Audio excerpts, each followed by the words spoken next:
Are we ready, Yagami-san? Let's start with our Yeah, let's start there.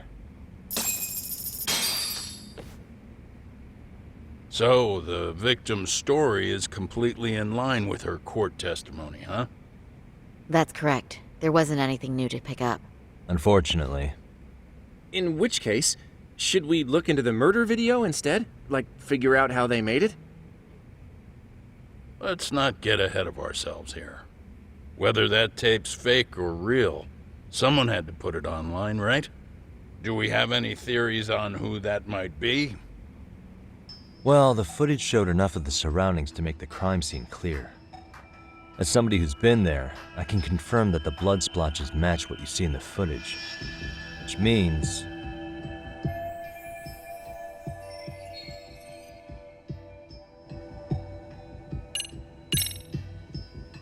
Ihara posted the video himself.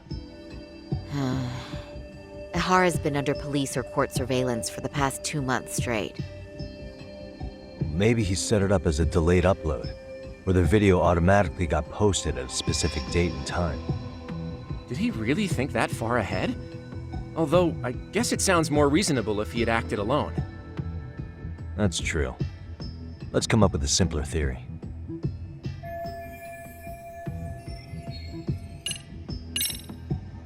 That prosecutor in charge of the harassment case, Takano was it? He posted Mikoshiba's murder footage online to ruin Ihara's reputation. Why would he need to ruin him? He was already convicted as a sex offender. Do you really have that low of an opinion of prosecutors? I agree. That doesn't make much sense. Yeah, I don't think it makes any sense at all. Of course it doesn't. I was just testing you guys. Good to know you're still keeping up. Hey, this isn't the time for your shenanigans. You get a yellow card for that one.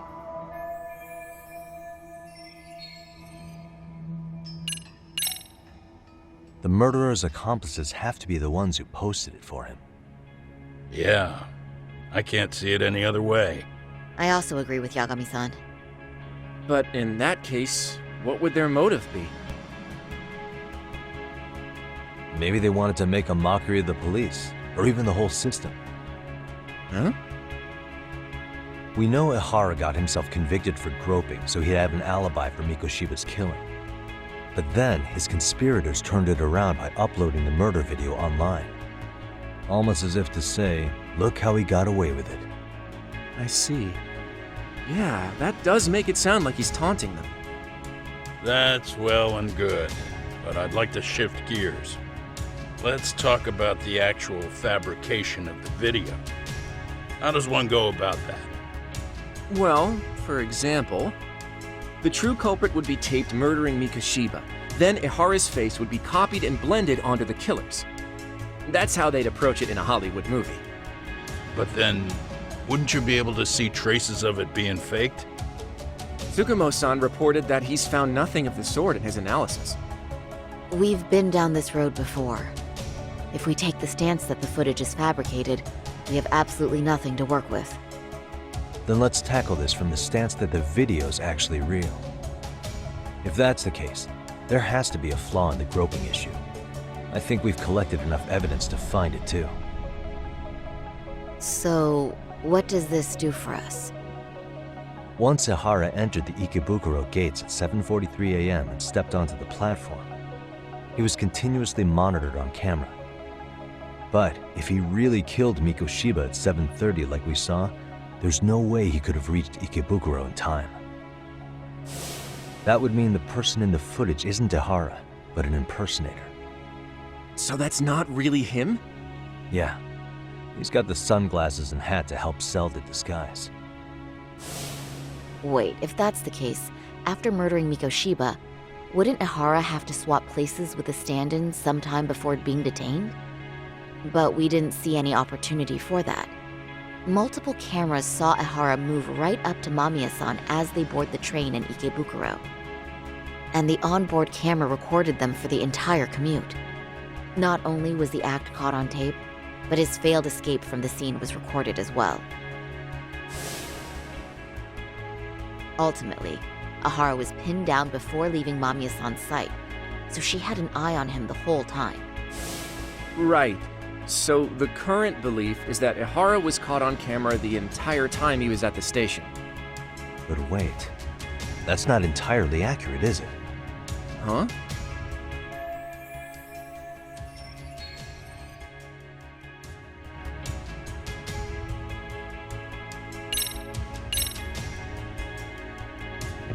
Take a look at this. I'm not sure why you're showing us this. There's not a moment when Ihara's off camera.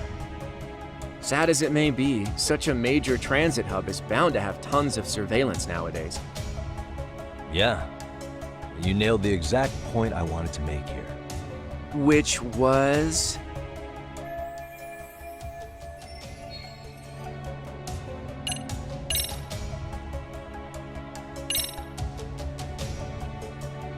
Take a look at this. I'm not sure why you're showing us this. There's not a moment when Ihara's off camera. Sad as it may be, such a major transit hub is bound to have tons of surveillance nowadays. Yeah, you nailed the exact point I wanted to make here. Which was...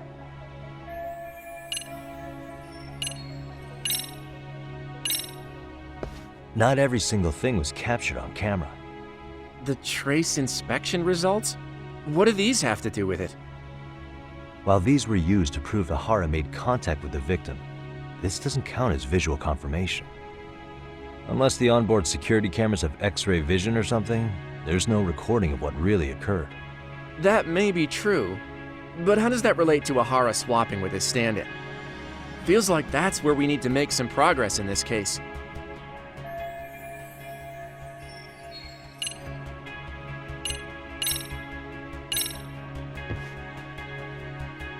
What do you think this evidence indicates? Ihara's transit card. That just shows he passed through the Ikebukuro station gate at 7:43 a.m. Its timestamp matches the security camera footage, so we know it's accurate. Then, if Ihara committed the murder at 7:30 a.m. in Yokohama, no way he could have made it to Ikebukuro 13 minutes later. I think we're all aware of that by now. Okay, hang on. Let me start from the top again.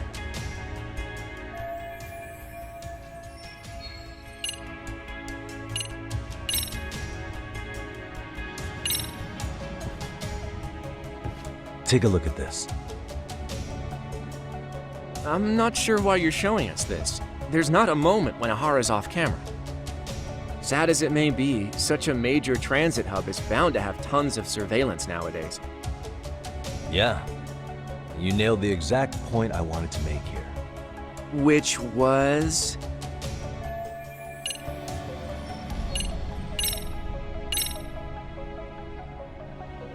Take a look at this.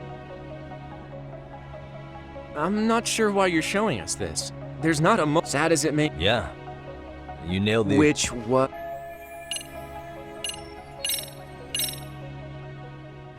Remember how we mocked up a diagram of the Shinjuku station platform? Yeah. Oh, wait! That's it! You could be onto something. There's a point where Ihara wasn't on camera at all. What is this point you speak of? Let's all go over the diagram so that everything will be clear. Here's what I want you to see. Hey.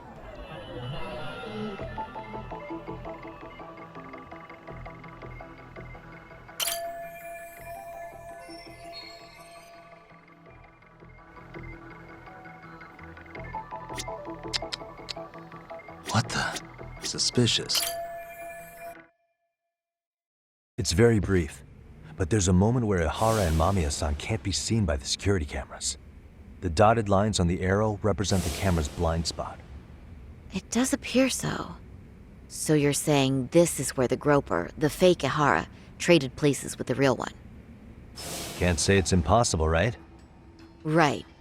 Except if that actually happened, Mamiya-san would have been right behind them at the time. Could the two really swap places without her noticing? In a crowd like that, I think it's feasible. If that really was Ihara's plan, then I'd say he was being careless. Careless? How? Well, on the day of the incident, the station was packed for morning rush hour. That means there was no solid guarantee the assailant could make the switch. He could have been nailed by any random passerby before reaching the blind spot. Good point. Not only that, if Mamiya-san had called for help while the train was still moving, then the first Ihara would have been caught before even reaching the platform. Oh, yeah! Called it. Think about it, Yagami-san. Why would Ihara's accomplices meticulously plan out every last detail of this alibi, only to leave such a crucial component to chance, as Hoshino-kun pointed out? Oh, just doing my job. True. Good work, Hoshino-kun. In fact, I think that may back up my own take on it. Yeah? What if everything, including the appearance of leaving the plan to chance, was part of the plan? Can you expound on that? I'm saying I agree that such an airtight alibi wouldn't have allowed for contingencies. And that takes the question to another level. Just how far did they line up the pieces in advance to make the swap work? Are you saying there's more to it than we discussed? What did we miss?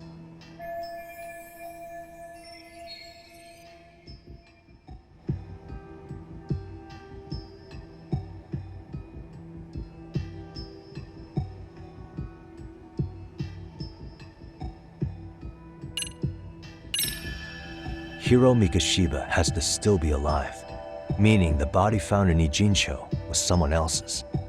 Well, Kanagawa PD already determined that the body belonged to Hiro Mikoshiba. The body had been decomposing for 2 months, but they were still able to match his prints and dental records. Of course. Was that all? You made it sound like you had this whole thing figured out. No, hang on. Something just hit me. Ihara secured his alibi for the murder by swapping with a stand-in at the Shinjuku Station blind spot. For them to be able to pull that off, a certain possibility comes to mind. Right, so what exactly would that be?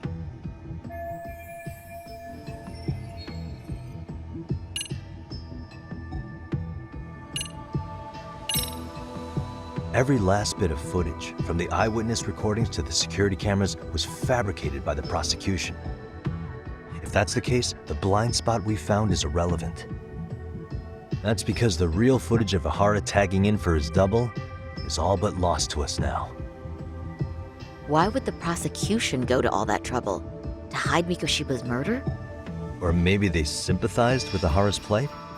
You're saying his court adversaries orchestrated an elaborate cover-up out of sympathy?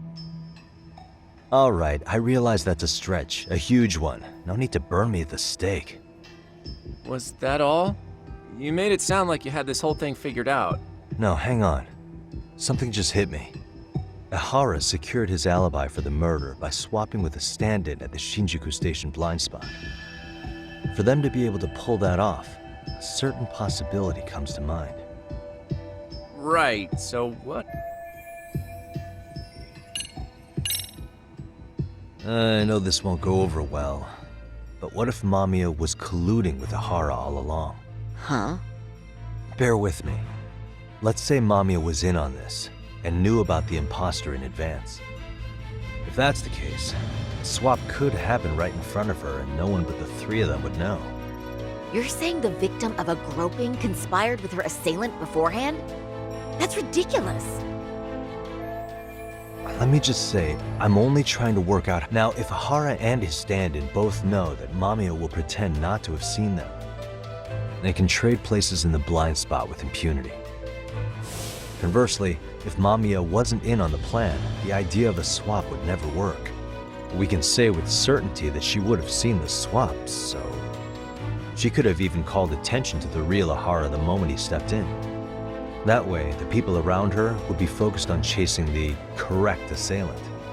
The rest is as we know it. They caught Ihara and detained him until the police showed up.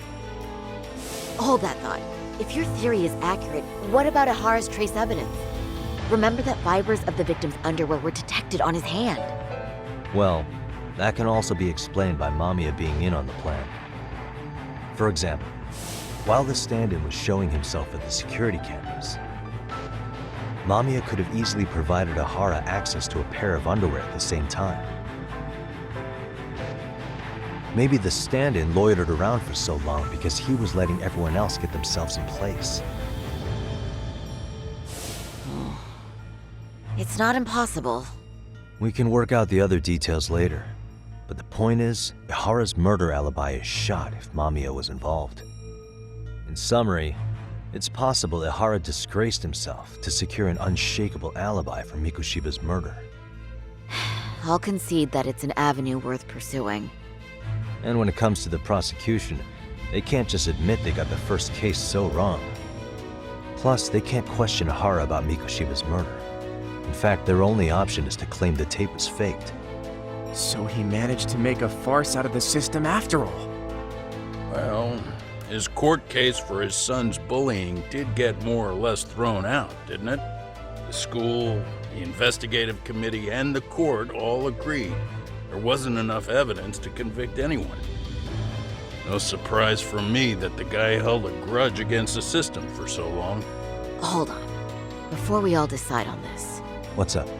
the obvious question to me is why would Mamiya be party to such a crime? She appears more than financially stable, and she's even raising a child. So why would she do something so enormously risky as helping establish a murder alibi? Yeah, I haven't gotten that far yet. But maybe she was promised something that far exceeds the risk. Or maybe Ihara has some kind of dirt on her even? Enough to make her help with a murder? What sort of secret would be big enough to force someone into that corner? What info do we have on Mamiya anyway? Maybe we can spot a connection to Ihara through the profile. I'll pull her information. Just a second. Oh, I just thought of something else those two would have guaranteed by working together. What's that? If Ihara wanted to use this crime as a murder alibi, he needed it to blow up into the public eye. But if he had chosen a victim who stayed silent, then nothing would have come of it. A solid plan would need to eliminate that variable, which means Mamiya being an accomplice was crucial to Ihara's success. That's true. Looks like Ihara pulled one over on the prosecution then. Had his accomplices right where he wanted them, even his victim. Once we learn how he's connected to Mamiya, we can root out the rest of his team. Let's see. According to her file, her maiden name is Yui Suzuki. 30 years old, so that's consistent. Originally from Ota, Tokyo. Attended a private high school called Kurakawa Academy.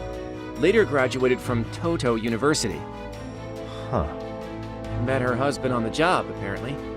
Her husband, Taichi Mamiya, is an industrial designer at Techno Zeta Inc. 6 years ago, she gave birth to their only son, Sota-kun, who's now in first grade. Hold on. You said she went to Kurakawa Academy? I heard that name in Ijincho. If I recall correctly...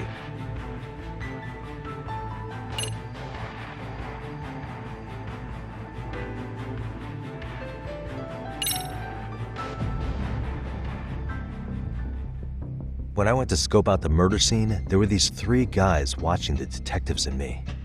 They told us they were just checking things out. They mentioned they're Kurakawa grads too. You have any ID on you? Will my license work? Kake-san, age 30. Akaike-san, age 30. Mommy is 30 as well. What's that got to do with anything? Aren't we trying to find a connection between Mamiya and Ihara? I found the Kurakawa Academy website. Looks like they're pretty prestigious. It's in Tokyo, specifically in Ota. Pretty close to where Mamiya lived. Oh, What? the girls there get such cute uniforms. You little... You want to start all over from the bar exam? Wait, I've seen that uniform before too, actually. Where? On an old picture of a teacher at Seiryo High, Sawa-sensei. Ihara's son confided in her. Is she actually a Kurakawa grad too? I don't know Sawa-sensei's exact age, but she could well be 30. Maybe all of them are even classmates. Could this mean they're actually linked? The victim and her up-to-now unrelated assailant? It's a tenuous link at best. Could fall apart any time. But no true detective alive would pass it up.